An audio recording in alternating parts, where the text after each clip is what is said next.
Welcome back to our channel SriR studios. This is Latha news talks. మరి ఒక interesting political న్యూస్తో నేను మళ్ళీ మీ ముందుకు వచ్చేసాను. ఈరోజు నేను ఒక ముఖ్యమైన అంతర్జాతీయ వార్త గురించి అయితే చర్చిస్తున్నాను. భారత్ చైనా మధ్య 5 సంవత్సరాల తర్వాత మళ్ళీ విమానాలు అనేవి ప్రారంభమవుతున్నాయి. ఈ విమానాలు అనేవి అసలు ఎందుకు ఆగిపోయినాయి, ఇప్పుడు మళ్ళీ ఎందుకు ప్రారంభమవుతున్నాయి, దీనివల్ల దేశానికి ఎలాంటి లాభం ఉంది అనేదైతే ఇప్పుడు మనం తెలుసుకుందాం. ఈ భారత్ చైనా మధ్య 2020లో ఆఫ్టర్ కరోనా తర్వాత ఈ భారత్ చైనా డైరెక్ట్ ఫ్లైట్స్ అనేవి అయితే ఆగిపోయినవి. ఎందుకు అనంటే ఈ లడఖ్ సరిహద్దుల్లో ఈ రెండు దేశాల మధ్య ఉద్రిక్తత అనేది పెరగడం వల్ల అక్కడ పరిస్థితి అనేది కఠినతరమైంది. ఈ రెండు ప్రభుత్వాలు కూడా విమానాల రాకపోకలు అనేవి నిలిపివేయాలని ఆదేశించాయి. సో అప్పుడు ఆ కరోనా తర్వాత ఇలా ఫ్లైట్స్ అనేవి ఆగిపోయినవి. సో మళ్ళీ ఇప్పుడు ఆఫ్టర్ 5 years తర్వాత 2025 అక్టోబర్లో ఆఫ్టర్ 5 years తర్వాత డైరెక్ట్ ఫ్లైట్స్ అనేవి ఇప్పుడు స్టార్ట్ అయినాయి. కోల్కతా నుండి చైనాలోని గ్వాంజౌ అనే నగరానికి మొట్టమొదటిగా ఫ్లైట్స్ అనేవి ప్రారంభమయ్యాయి.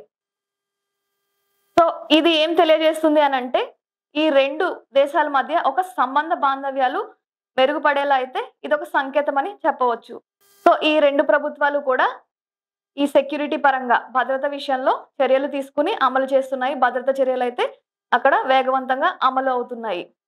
అలానే నవంబర్లో న్యూఢిల్లీ నుంచి షాంఘై కూడా విమానాల రాకపోకలు అనేవి జరిగే అవకాశం ఉందని కూడా తెలియజేస్తున్నారు.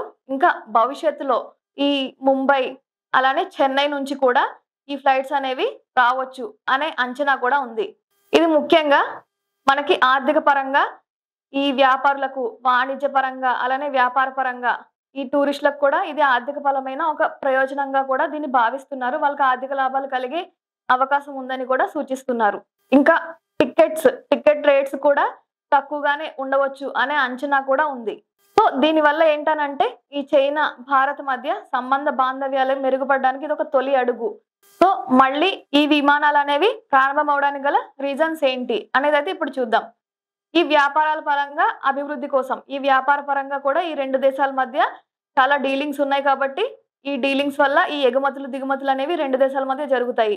సో కాబట్టి దానికి ఫ్లైట్స్ అనేవి అవసరం. సో దానివల్ల ఇదొక ప్రయోజనకరంగా కూడా మనం చెప్పుకోవచ్చు. ఇంకా అలానే విద్యార్థులకు సులభతరం అవుతుంది.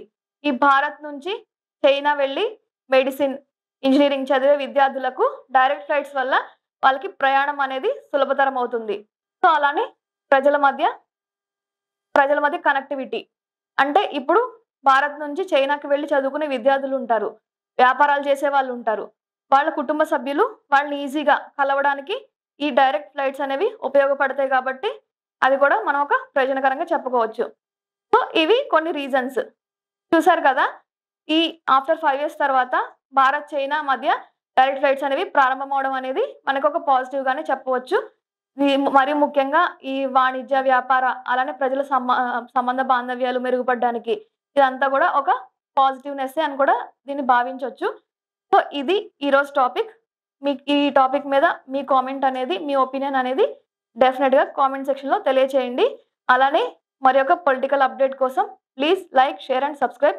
మరి ఒక ఇంట్రెస్టింగ్ పొలిటికల్ న్యూస్తో నేను మళ్ళీ మీ ముందు ఉంటాను.